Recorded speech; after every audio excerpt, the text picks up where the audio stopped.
चलो, so let's see Mundell Fleming model, monetary fiscal mix internal and external. देखिए Mundell Fleming model को हम monetary fiscal mix भी बोलते हैं, इसको हम बोलते हैं internal and external balance policy. अब ये इंटरनल बैलेंस क्या होता है, एक्सटर्नल बैलेंस क्या होता है, we will understood each and everything. देखिए आज की आप मेरी क्लास से मुंडल फ्लेमिंग मॉडल कर लेते हो ना, चाहे आप आरबीआई डीपीआर के लिए प्रिपेयर कर रहे हो, यूजीसी नेट के लिए प्रिपेयर कर रहे हो, इंडियन इकोनॉमिक सर्विस के लिए प्रिपेयर कर रहे हो, एमए एंट्रेंस के लिए प्रिपेयर कर रहे हो, मास्टर्स के एग्जाम्स दे रहे हो भी उसके लिए प्रिपेयर कर रहे हो, सबके लिए ये मॉडल बेनिफिशियल रहेगा, not only for UGC NET economics, इन सब एग्जाम्स के लिए, ठीक है। और समझ लोगे एक बार इससे, तो इससे आसान भाषा में आपको ये मॉडल कहीं भी नहीं मिलेगा। एक बार ध्यान से लेक्चर को सुनोगे, दिमाग में इस कदर घुस जाएगा कि भूलोगे नहीं इसको, ठीक है। सो the model was developed by Mundal and Fleming in early 1960s for the purpose of analyzing the role of monetary and fiscal policies. ये Mundal Fleming model basically monetary and fiscal policies के role को open economy के context में बताता है, ठीक है। सो अब ये क्या है, देखिए ध्यान से समझिए। जिससे ओपन इकोनॉमी तो आप सबको पता है ना, जिसमें इंपोर्ट एक्सपोर्ट हो सकता है, जिसमें हम दूसरे कंट्री से ट्रेड कर सकते हैं, ठीक है। सो ये जो अप्रोच है, इसके दो इंस्ट्रूमेंट्स हैं, दो टारगेट्स हैं। दो इंस्ट्रूमेंट्स क्या है इसके, एक मॉनिटरी पॉलिसी, दूसरा फिस्कल पॉलिसी। मॉनिटरी पॉलिसी को हम इंटरेस्ट रेट से रिप्रेजेंट कर रहे हैं, कहते हैं फिस्कल पॉलिसी को हम गवर्नमेंट एक्सपेंडिचर से रिप्रेजेंट कर रहे हैं। हमने पढ़ा था ना, मॉनिटरी पॉलिसी के टूल्स में इंटरेस्ट रेट आता है, फिस्कल पॉलिसी के टूल्स में गवर्नमेंट एक्सपेंडिचर आता है। और दो ऑब्जेक्टिव्स या टारगेट्स इस मॉडल के रहते हैं, फुल एम्प्लॉयमेंट जिसको हम इंटरनल बैलेंस बोलते हैं, and balance of payment equilibrium जिसको हम एक्सटर्नल बैलेंस बोलते हैं, क्योंकि बैलेंस ऑफ पेमेंट में बात आ जाती है दूसरे देशों से ट्रेड की, है ना। तो एक्सटर्नल हो गया ये एक्सटर्नल। अभी हमने बात की इंटरनल एंड एक्सटर्नल बैलेंस की, तो internal balance means full employment, external balance means balance of payment equilibrium, ठीक है। अब इस मॉडल को हम दो कंटेक्स्ट में पढ़ेंगे, एक perfect mobility and imperfect mobility, इन दोनों का मतलब भी समझेंगे। फिर इस मॉडल को हमने ना इस तरह चार हिस्सों में डिवाइड करना है। एक हो गया परफेक्ट मोबिलिटी में दो केसेस होते हैं, fixed exchange rate and flexible exchange rate के। इसी तरह इम्परफेक्ट मोबिलिटी में भी हमने दो केसेस पढ़ने हैं, fixed exchange rate and flexible exchange rate. फिर फिक्स्ड एक्सचेंज रेट में हमने देखना है कि अगर मोबिलिटी परफेक्ट है और रेट ऑफ एक्सचेंज फिक्स्ड है, तो कौन सी पॉलिसी इनमें से इफेक्टिव रहेगी, मॉनिटरी या फिस्कल। सेम इसी तरह flexible exchange rate perfect mobility के कंटेक्स्ट में भी हमको दोनों पॉलिसीज की इफेक्टिवनेस चेक करनी है, और सेम इन केसेस में, समझ गए। तो इस तरह से ये मॉडल आपका काम करेगा। अब इस मॉडल की मेन असम्पशंस है कि ओपन इकोनॉमी है, small, there is a small open economy, मतलब स्मॉल इकोनॉमी है बट वो ओपन दूसरे कंट्रीज के लिए। शॉर्ट टर्म एनालिसिस है इसमें, और ये मॉडल जो है आईएसएलएम मॉडल का एक एक्सटेंडेड वर्जन है। मतलब आईएसएलएम मॉडल को हम बैलेंस ऑफ पेमेंट, इसमें एक बैलेंस ऑफ पेमेंट वाला इक्विलिब्रियम ऐड कर देते हैं आईएसएलएम मॉडल में। जहाँ पे बैलेंस ऑफ पेमेंट आ गया, वहां पे दैट मींस वो ओपन इकोनॉमी की बात कर रहा है ना। अब इकोनॉमी ओपन हो चुकी है, दूसरों से आयात निर्यात यहाँ पे हो रहा है। पहले जो हमने आईएसएलएम मॉडल पढ़ा था ना, वो क्लोज्ड इकोनॉमी के कंटेक्स्ट में पढ़ा था, जिसमें हम ऐसे इक्विलिब्रियम वगैरह बनाते हैं। अब ये जो हम यहाँ पे पढ़ेंगे मुंडल फ्लेमिंग मॉडल, इसको हम बोलते हैं ISLM model with balance of payment, यानी कि आईएसएलएम मॉडल को हम ओपन इकोनॉमी के कंटेक्स्ट में पढ़ रहे हैं। तो ओपन इकोनॉमी के कंटेक्स्ट में पढ़ रहे हैं, तो वहां पे इंपोर्ट एक्सपोर्ट्स हो रहे हैं, इंपोर्ट्स एक्सपोर्ट्स हो रहे हैं, तो वहां पे कंसेप्ट आ रहा है बैलेंस ऑफ पेमेंट का, क्लियर। तो जैसे मैंने कहा कि दो अलग अलग एक्सचेंज रेट्स के कंटेक्स्ट में इसको पढ़ना है, flexible and fixed exchange rate. अब यहाँ पे मीनिंग समझते हैं थोड़ा perfect and imperfect capital mobility का, ठीक है। सो सबसे पहले देखो what is the meaning of perfect capital mobility. कहता है if domestic and foreign assets were perfect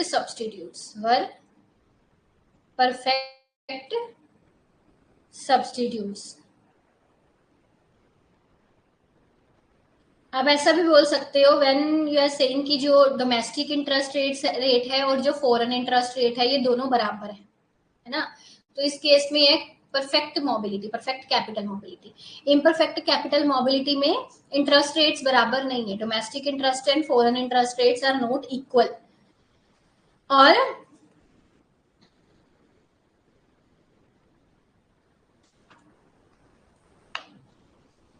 imperfect capital mobility में जो डोमेस्टिक एंड फॉरेन एसेट्स होते हैं वो सब्सटीट्यूट्स तो होते हैं, बट परफेक्ट सब्सटीट्यूट्स नहीं होते,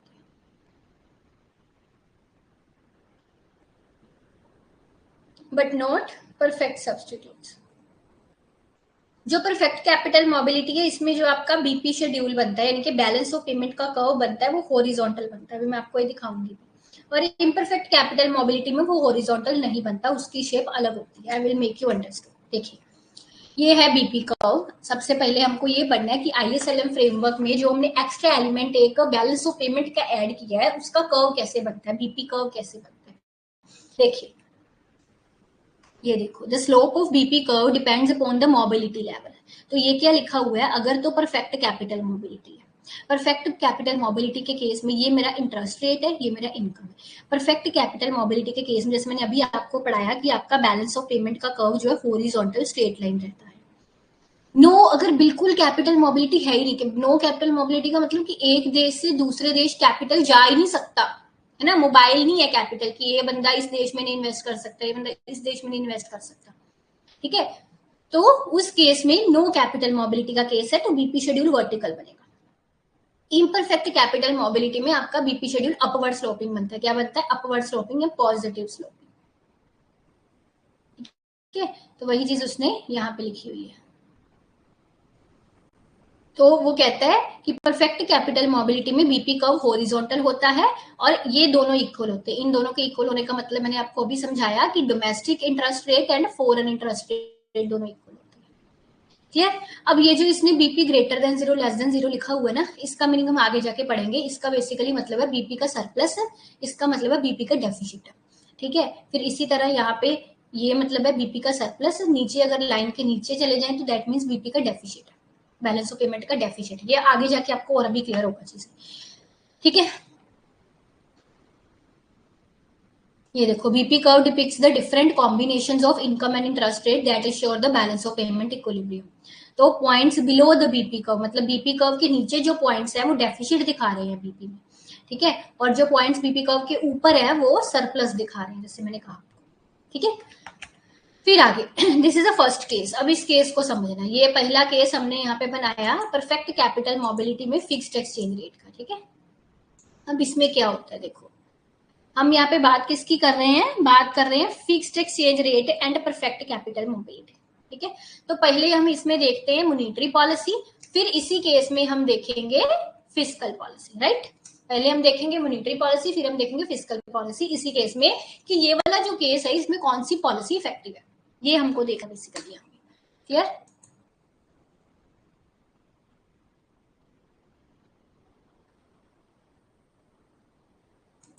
तो अब देखो, an expansionary monetary policy will shift the LM curve. देखो, मैं आपको डायग्राम दोबारा से बना के दिखाती हूँ यहाँ पे और क्लैरिटी के लिए। तो मैंने क्या कहा था, परफेक्ट कैपिटल मोबिलिटी है तो आपका बीपी शेड्यूल क्या बनेगा, हॉरिजॉन्टल बनेगा। हमने आईएसएलएम मॉडल मैक्रो इकोनॉमिक्स में पढ़ रखा है। आईएस का शेप होता है इस तरह से नेगेटिव स्लोपिंग, और एलएम का शेप होता है कुछ इस तरह से पॉजिटिव स्लोपिंग, राइट। अब हम क्या बात कर रहे हैं कि इस केस में हमको मॉनेटरी पॉलिसी की इफेक्टिवनेस देखनी है। तो उसके लिए हम क्या करेंगे, मॉनेटरी पॉलिसी की इफेक्टिवनेस देखने के लिए मॉनेटरी पॉलिसी इंप्लीमेंट करेंगे कि वो इफेक्टिव होती है कि नहीं। तो मॉनेटरी पॉलिसी इंप्लीमेंट करने का मतलब है यहाँ पे एक्सपेंशनरी मॉनेटरी पॉलिसी लगा के देखते हैं। एक्सपेंशनरी मॉनेटरी पॉलिसी में हमने क्या पढ़ रखा था कि एलएम कर्व आगे चला जाता है ना।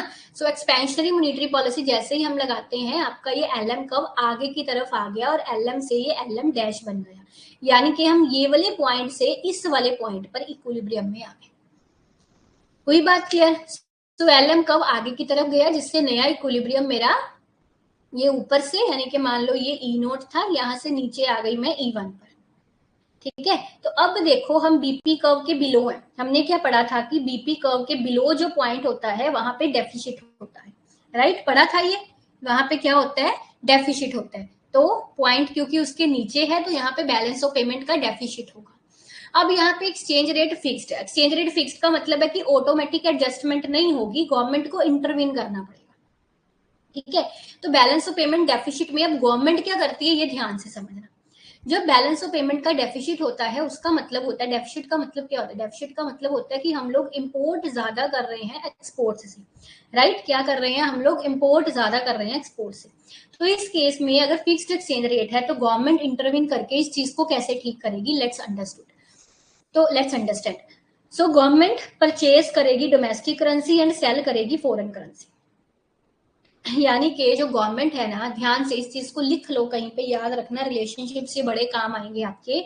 बैलेंस ऑफ पेमेंट का जब डेफिसिट होता है कंट्री में, यानी कि हम लोग इंपोर्ट ज्यादा करने लग जाते हैं और एक्सपोर्ट हमारे कम होते हैं इंपोर्ट से। इंपोर्ट का मतलब होता है दूसरे देश से हम लोग खरीदारी ज्यादा कर रहे हैं, ठीक है, खरीदारी ज्यादा कर रहे हैं, तो एक्सपोर्ट कम होने का मतलब है कि हम दूसरे देश को बेच कम रहे हैं, ठीक है। तो इस केस में गवर्नमेंट इस चीज को ठीक करने के लिए जो डोमेस्टिक करेंसी है उसको परचेज करने लग जाती है और फॉरेन करेंसी को बेचने लग जाती है, ठीक है। विच विल ड्रॉप, इससे क्या होगा कि क्योंकि गवर्नमेंट ने डोमेस्टिक करेंसी परचेज कर ली, यानी कि लोगों के हाथ से डोमेस्टिक करेंसी, जो क्योंकि लोग इंपोर्ट ज्यादा कर रहे हैं ना, तो लोगों के हाथ से जो करेंसी है वो परचेज खरीद ली जाती है गवर्नमेंट के थ्रू।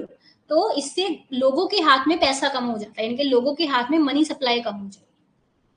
बात समझे कि नहीं, क्योंकि सरकार ने खरीद ली डोमेस्टिक करेंसी लोगों से, ठीक है, फॉरेन करेंसी बेचकर, तो लोगों के हाथ में पैसा कम हो रहा है, मनी सप्लाई, लोगों के पास सप्लाई जो है पैसे की वो कम हो रही है, क्योंकि पैसा गवर्नमेंट के हाथों में जा रहा है, ठीक है। जो डोमेस्टिक करेंसी है हमारे कंट्री की, डोमेस्टिक करेंसी वो सरकार ले रही है, उसको सरकार खरीद रही है, तो मनी सप्लाई कम हो रहा है। इससे क्या होगा, जब मनी सप्लाई कम होने का मतलब क्या है, कॉन्ट्रेक्शनरी पॉलिसी हुई कि नहीं, यहाँ पे फिर होगी कॉन्ट्रेक्शनरी पॉलिसी, यानी कि जो एलएम कर्व है वो दोबारा से पीछे पे चला जाएगा, फिर कॉन्ट्रेक्शनरी स्टेज पे चला जाएगा, और ऊपर की तरफ ये देखिए LM curve to its original position, पुरानी ऊपर वाली पोजीशन पर चला जाएगा, which makes the equilibrium go to, मतलब आप नए इक्विलिब्रियम को E2 का भी नाम दे सकते हो, या ऐसा भी बोल सकते हो, ई नोट पर ही चला गया दोबारा से।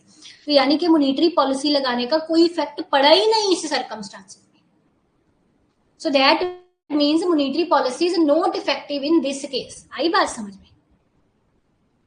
ठीक है। क्या हुआ, ये देखो यहाँ पे सारा दोबारा लिखती हूँ। सबसे पहले मॉनेटरी पॉलिसी हमने लगाई, एलएम कब आगे आया, मॉनेटरी पॉलिसी लगने से क्योंकि पॉइंट नीचे था बीपी से, तो बीओपी का डेफिसिट हो गया। अब बीओपी के डेफिसिट को ठीक करने के लिए, क्योंकि यहाँ पे फिक्स्ड एक्सचेंज रेट है, गवर्नमेंट ने हाथ बढ़ाया, तो गवर्नमेंट ने डोमेस्टिक करेंसी का परचेज शुरू कर दिया। जब गवर्नमेंट ने डोमेस्टिक करेंसी खरीदनी शुरू कर दी तो इकोनॉमी में मनी सप्लाई कम हो गया। जब इकोनॉमी में मनी सप्लाई कम हो गया तो एलएम कर्व दोबारा से पीछे की तरफ चला गया जहां वो पहले था, ठीक है। तो दोबारा से हम पुरानी सिचुएशन पर आ गए, so monetary policy will not be effective in that case, ठीक है।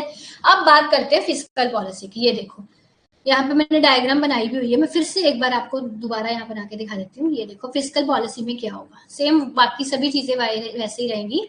Perfect capital mobility, that means horizontal BP curve, IS curve इस तरह से नेगेटिव स्लोप्ड बनेगा, और एलएम कर्व इस तरह से अपवर्ड स्लोप्ड बनेगा, ठीक है। अब हमको यहाँ पे फिस्कल पॉलिसी लगा के देखनी है। फिस्कल पॉलिसी लगाएंगे, दैट मीन्स आईएस कर्व यहाँ पे आगे की तरफ शिफ्ट होके आईएस डैश बन जाएगा, तो हमारा इक्विलिब्रियम पॉइंट ये हो जाएगा, इस पॉइंट से हम ऊपर चले जाएंगे।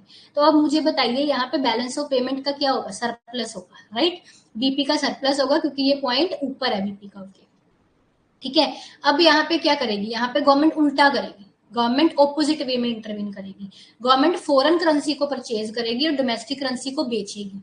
जब गवर्नमेंट डोमेस्टिक करेंसी को बेचेगी तो लोगों के हाथ में मनी की सप्लाई जो है, पैसे की पूर्ति ज्यादा होगी। जब मनी सप्लाई बढ़ती है तो एलएम कर्व आगे की तरफ जाएगा, तो एलएम कर्व आगे की तरफ जाके यहाँ पे आएगा, है ना, एक्सपेंशनरी पॉलिसी लग गई ना कि मनी सप्लाई बढ़ी, तो आईएस एलएम कर्व आगे की तरफ चला जाएगा, तो हमारा नया इक्विलिब्रियम यहाँ पे हो जाएगा। अब ये जो नया इक्विलिब्रियम है ये इनिशियल इक्विलिब्रियम से आगे है, और हम साफ साफ देख सकते हैं कि इस नए इक्विलिब्रियम पर इनकम जो है कंट्री की वो पहले से ज्यादा बढ़ गई है। ये फाइनल इक्विलिब्रियम पर सेम इंटरेस्ट रेट है, बट प्रोडक्शन यानी कि जो इनकम है वो बढ़ गई है कंट्री की। That means fiscal policy perfectly work, यानी कि फिस्कल पॉलिसी पूरी तरह से इफेक्टिव है इस केस में। इज इट क्लियर, ठीक है, क्लियर। अब हम इसी केस में फ्लेक्सिबल एक्सचेंज रेट का बात करेंगे।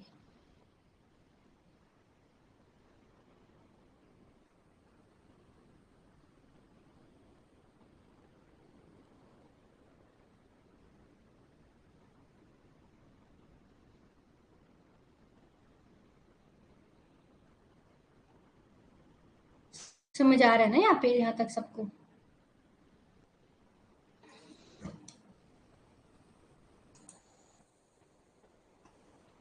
क्लियर है ना यहाँ तक सबको। We will talk about flexible exchange rate now. Okay.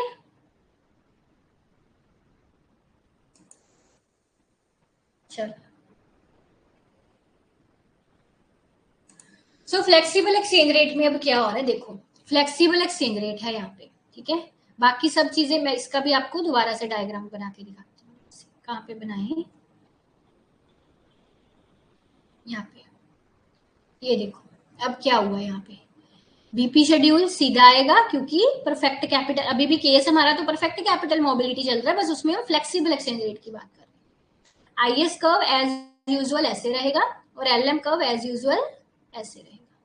तो हम यहाँ पे क्या पहले चेक कर रहे हैं, हम चेक कर रहे हैं मॉनेटरी पॉलिसी इफेक्टिव है या नहीं है, ये चेक कर रहे हैं, ठीक है। तो उसकी इफेक्टिवनेस चेक करने के लिए हम क्या करेंगे, एलएम कर्व को आगे लेके जाएंगे, यानी कि ये आपका एलएम कर्व आगे बढ़ गया इस तरह से।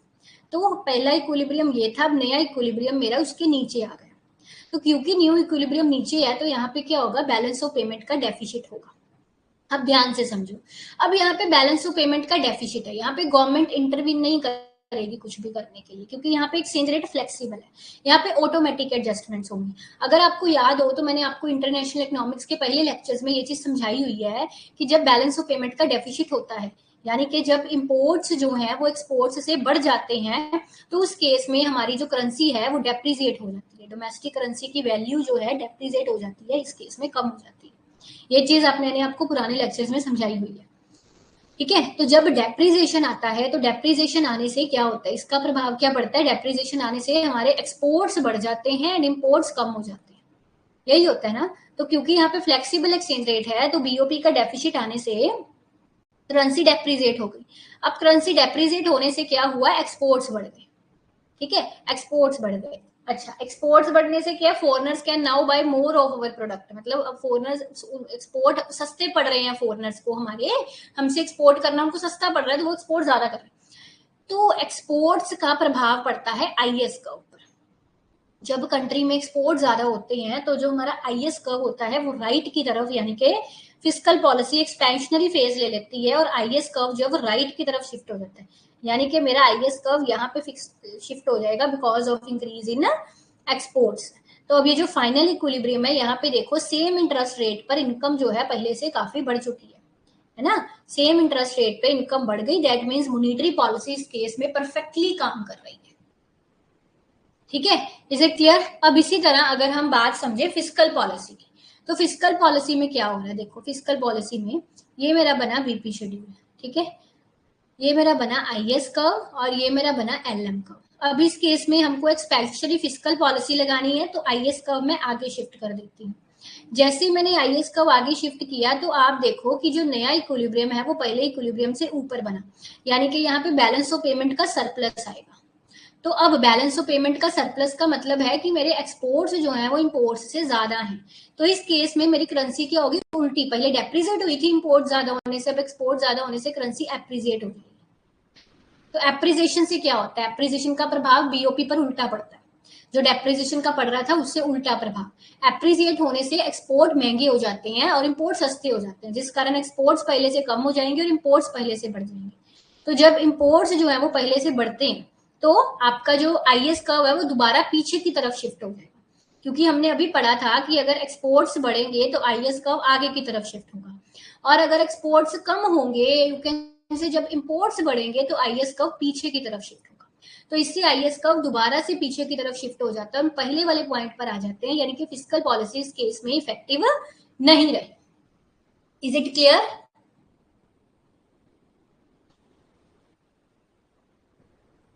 ठीक है, क्लियर होगी बात। चलो अब हम बात कर रहे हैं इम्परफेक्ट कैपिटल मोबिलिटी की। किसकी बात कर रहे हैं, we are talking now about imperfect. अब परफेक्ट कैपिटल मोबिलिटी के चारों केसेस मैंने आपको समझा दिए, अब हम बात कर रहे हैं इम्परफेक्ट कैपिटल मोबिलिटी की, ठीक है। सो इम्परफेक्ट कैपिटल मोबिलिटी में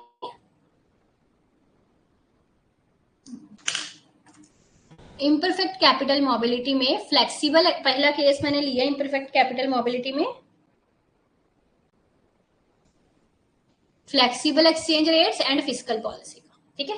फिर हम बात करेंगे imperfect capital mobility, flexible exchange rate and monetary policy का, ठीक है, ऐसे टर्न बाय टर्न। या ऐसा करते हैं पहले फिक्स्ड वाला केस पर लेते हैं, फ्लेक्सिबल थोड़ा डिफिकल्ट है तो बाद में ये वाला केस पढ़ते हैं भाई।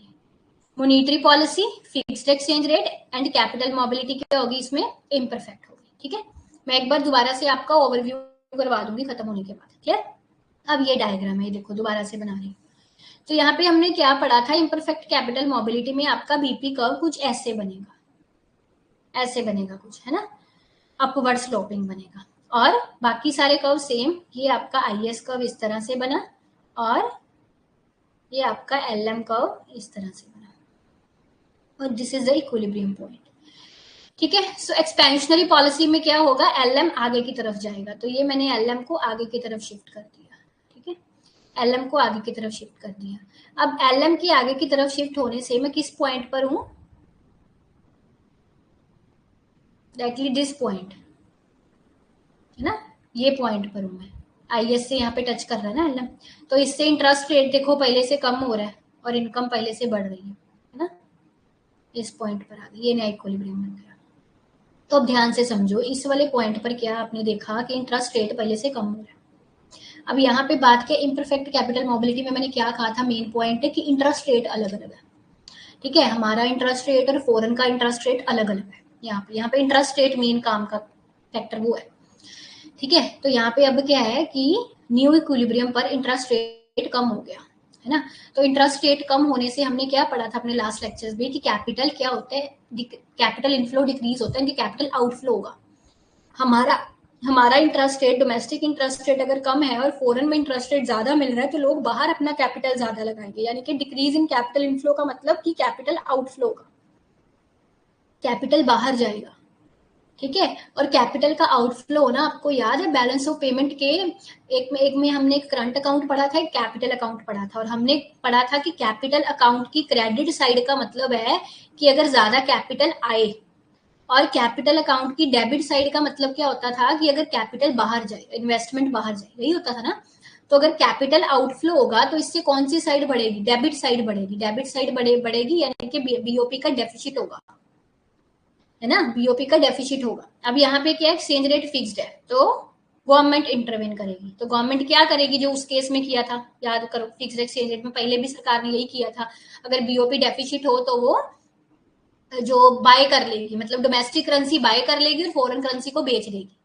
ठीक है, डोमेस्टिक करेंसी बाय करने के कारण मनी सप्लाई कम हो जाएगी, मनी सप्लाई कम होने के कारण एलएम कर्व दोबारा से पीछे की तरफ अपनी पहली वाली पोजीशन पर शिफ्ट हो जाएगा, जिससे कि मॉनेटरी पॉलिसी पूरी तरह से इनइफेक्टिव हो जाएगी।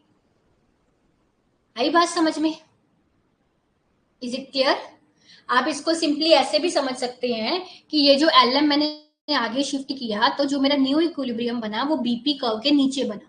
तो हमने क्या पढ़ा था कि जब बीपी कर्व के नीचे इक्विलिब्रियम बनता है तो उस केस में बीओपी का डेफिसिट होता है, पढ़ा था ना, ऐसे भी इसको कर सकते हैं, याद है। फिर इसी में हम फिस्कल पॉलिसी का केस पढ़ते हैं। This is a fiscal policy under fixed exchange rate and imperfect capital mobility. तो इसमें क्या होगा, वैसे ही आप बीपी का कर्व बनाओ, ये बीपी का कर्व बन गया, ठीक है, ये एलएम का कर्व बन गया, and this is the curve for IS curve. ठीक है, तो इसमें एक्सपेंशनरी फिस्कल पॉलिसी लगानी है, यानी कि मुझे आईएस को आगे शिफ्ट कर देना है इस तरह से। तो अब न्यू इक्विलिब्रियम मेरा ये बन गया, है ना। तो न्यू इक्विलिब्रियम पहले से ऊपर, आप ऐसा भी बोल सकते हैं कि इंटरेस्ट रेट पहले से बढ़ गया। तो इंटरेस्ट रेट बढ़ने से क्या होता है, कैपिटल इनफ्लो होता है, और कैपिटल इनफ्लो यानी कि करेंसी का क्रेडिट बढ़ेगा, क्रेडिट होगा करेंसी में ज्यादा, तो बीओपी का सरप्लस बढ़ेगा, है ना। तो इस केस में अब सरकार क्या करेगी, फिक्स्ड एक्सचेंज रेट है, सरकार क्या करेगी, मनी सप्लाई को बढ़ाएगी, डोमेस्टिक करेंसी को सेल करेगी, है ना, डोमेस्टिक करेंसी को सेल करके मनी सप्लाई को बढ़ाएगी, जिससे मनी सप्लाई बढ़ने से हमारा एलएम कर्व जो है वो भी आगे की तरफ शिफ्ट हो जाएगा। तो यहाँ पे हम एलएम कर्व को यहाँ पे आगे की तरफ शिफ्ट कर लेते हैं, और ये मेरा न्यू इक्विलिब्रियम हो गया। तो आप साफ साफ देख सकते हो कि ये जो नया इक्विलिब्रियम है, इस पे इनकम पहले से ज्यादा है ना, ज्यादा है, हाइयर वाई और हाइयर इंटरेस्ट रेट भी पहले उससे ज्यादा है ना। सो दैट मीन्स कि फिस्कल पॉलिसी इस केस में पूरी तरह से इफेक्टिव हो गई है। क्लियर? अब बात करते हैं फ्लेक्सिबल एक्सचेंज रेट की इम्परफेक्ट कैपिटल मोबिलिटी में। सो इसमें अब क्या होगा, देखो फिर से वही सिस्टम सारा रहेगा। पहले हम बनाएंगे बीपी कर्व, राइट, ये बना बीपी कर्व। और ये जो भी हम कर्व्स में आपको बना के दिखाई, इसमें एक चीज याद रखना कि हम बीपी कर्व को एलएम कर्व से ज्यादा फ्लैक्टर ले रहे हैं, ठीक है। यहाँ पे हम एक अज्यूम चीज करके चल रहे हैं क्या, कि जो बीपी कर्व है that is flatter than LM curve. But अगर बीपी कर्व एलएम कर्व से फ्लैक्टर ना होगा तो उससे थोड़ा रिजल्ट वेरी कर सकते हैं, ठीक है। But we are assuming for simplicity कि ये जो बीपी कर्व है उसको हमने ज्यादा फ्लैक्टर रखना है एलएम कर्व से, फाइन। तो इसमें अब आईएस कर्व कैसे बनेगा, लेट्स सी। ये मेरा बन गया आईएस कर्व, ठीक है। तो अब यहाँ पे मॉनिटरी पॉलिसी की बात कर रहे हैं, यानी कि एलएम कर्व को हम आगे की तरफ बढ़ाते हैं। तो ये मेरा एलएम कर्व आगे की तरफ आ गया यहाँ पे। पहले हम इक्विलिब्रियम यहाँ पे थे, तो अब हम नया इक्विलिब्रियम यहाँ पे हो गया आईएस कर्व के साथ जहां कट कर रहा है ना। यानी कि इक्विलिब्रियम पहले से नीचे चला गया। यहाँ आप ऐसा बोल सकते हो कैपिटल आउटफ्लो हुआ क्योंकि रेट ऑफ इंटरेस्ट कम हो गया, जिससे बीओपी का डेफिसिट हो गया। अब यहाँ पे गवर्नमेंट दखल अंदाजी नहीं देगी, है ना, क्योंकि फ्लेक्सिबल एक्सचेंज रेट है। तो क्या पढ़ा था हमने, बीओपी का डेफिसिट होने से करेंसी की वैल्यू हमारी कम हो जाती है। करेंसी की वैल्यू कम होने से हमारे एक्सपोर्ट्स बढ़ जाते हैं, और जब एक्सपोर्ट्स बढ़ेंगे फिर क्या होगा, फिर आईएस कर्व ऊपर की तरफ शिफ्ट होगा, ठीक है। आईएस कर्व ऊपर। अब देखो ये जो इक्विलिब्रियम है इसमें अगर आप देखो तो इंटरेस्ट रेट भी पहले से ज्यादा है और इनकम भी पहले से ज्यादा है।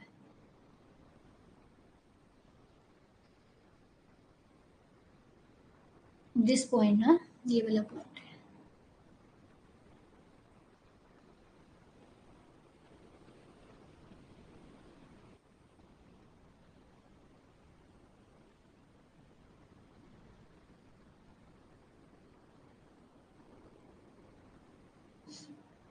हाँ अच्छा, अब यहाँ पे ना एक पॉइंट उसने और लिया हुआ है जो कि मैंने यहाँ पे डिस्कस ही नहीं किया, क्योंकि फ्लेक्सिबल एक्सचेंज रेट है यहाँ पे।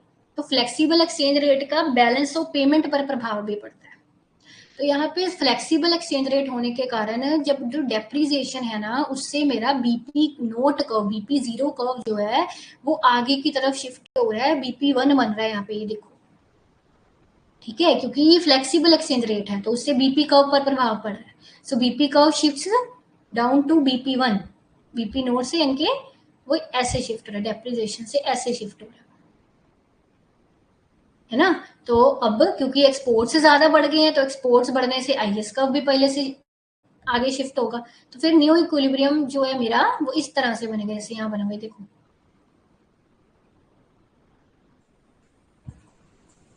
अगर आप इस बीपी को भी शिफ्ट करके चलते हो ना तो लेट्स सी, ये देखो, ये बीपी कर्व को भी हमने आगे शिफ्ट कर दिया, ये वाला भी, ये देखो दिस पॉइंट, है ना। और फिर आईएस को भी आगे शिफ्ट कर दिया, तो ये वाला न्यू इक्विलिब्रियम यहाँ पे बन गया जहाँ पे इंटरेस्ट रेट पहले से कम और इनकम पहले से ज्यादा, है ना। So monetary policy is effective in that case. तो अगर आप डायग्राम नहीं करना चाहते यू कैन स्किप इट, मैं यहाँ पे लिख देती हूँ, नेट इकोनॉमिक्स वाले बच्चे इस डायग्राम को स्किप कर सकते हैं, ये सिर्फ समझाने के लिए है आपको, नथिंग एल्स, सिर्फ समझाने के पर्पज से है ये। अब जो आपका फिजिकल पॉलिसी है उसमें उल्टी चीज होगी। उसमें क्या उल्टा होगा, उसमें ये होगा कि जो आईएस कर्व है पहले वो आगे शिफ्ट होगा, आईएस कर्व आगे शिफ्ट होने से इक्विलिब्रियम ऊपर की तरफ जाएगा, ऊपर की तरफ जाएगा तो करेंसी कैपिटल इनफ्लो होगा, कैपिटल इनफ्लो होगा, बैलेंस ऑफ पेमेंट सरप्लस होगा, बीपी जो है वो भी ऊपर की तरफ शिफ्ट होगा, बीपी वन पहले नीचे की तरफ हुआ था यहाँ पे ऊपर की तरफ होगा, है ना। तो आईएस कर्व अब यहाँ पे at the same time it harms, और आईएस पीछे की तरफ शिफ्ट हो जाएगा। ऐसे ही पढ़ा था हमने ना कि जब एक्सपोर्ट्स कम होंगे तो आईएस पीछे की तरफ शिफ्ट हो जाएगा, जब आईएस पीछे की तरफ शिफ्ट हो गया that means physical policy is not effective at all. मतलब वही फंडाज है जो हम पहले वाले से पढ़ रहे हैं, मतलब पहले वाले केस से सारे फंडामेंटल बेसिक्स वही है, ठीक है। बस वो डायग्राम्स में ऊपर नीचे हो रही हैं चीजें, बट यूजीसी नेट इकोनॉमिक्स के लिए डोंट नीड टू डायग्राम्स को रटना उसमें जरूरी नहीं है, जिस चीज को समझना, रिलेशनशिप को समझना जरूरी है, ठीक है। अब इसका कंक्लूजन ये निकलता है, देखो बेसिकली कि जब मैं फिक्स्ड एक्सचेंज रेट की बात कर रही हूँ तो उसमें फिजिकल पॉलिसी इफेक्टिव हो रही है, जब मैं फ्लेक्सिबल एक्सचेंज रेट की बात कर रही हूँ तो उसमें monetary policy effective. To be concluded हमने मुंडर फ्लेमिंग मॉडल में ये चीज पढ़ी, ठीक है। और इसको हम ISLM BP मॉडल भी बोलते हैं। Is it clear?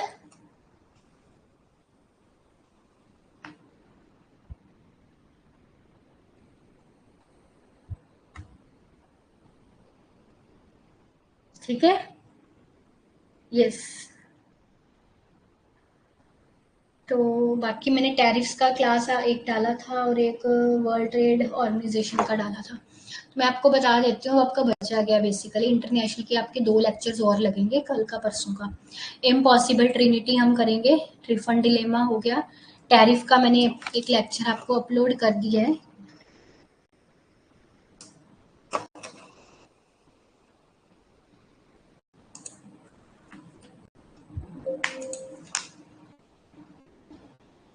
टैरिफ्स का लेक्चर हो गया एक upload.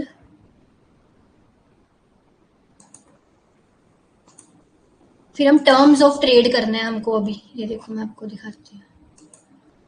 Terms of trade, tariff Singer hypothesis, dumping, mercantilist autarky, gains from trade, foreign trade multiplier, gravity model, intra, ये छोटे छोटे से टॉपिक्स हैं। ऑप्टिमम करेंसी एरिया, एक पूरा दिन इनको लगेगा। फिर ये मैंने आपको IMF एंड वर्ल्ड बैंक का भी एक लेक्चर आपके कंटेंट सेक्शन में डाला है, you can watch that also. ठीक है, IMF एंड वर्ल्ड बैंक का है वो। उसमें आपका वर्ल्ड ट्रेड ऑर्गेनाइजेशन, गेट, ये चीज़ें आती हैं। ठीक है, और एक क्लास आपको और लूंगी जिसमें हम सारक वगैरह पढ़ेंगे, सारक, एशियन, यूरोपियन यूनियन। ठीक है, ये सब चीज़ें पढ़ेंगे। फाइन, तो मतलब आपके कुल मिला के 2 लेक्चर्स और लगेंगे अभी। तो ओके, ठीक है जी, मैं खत्म कर रही हूँ आज की क्लास को यहीं पे। Good night.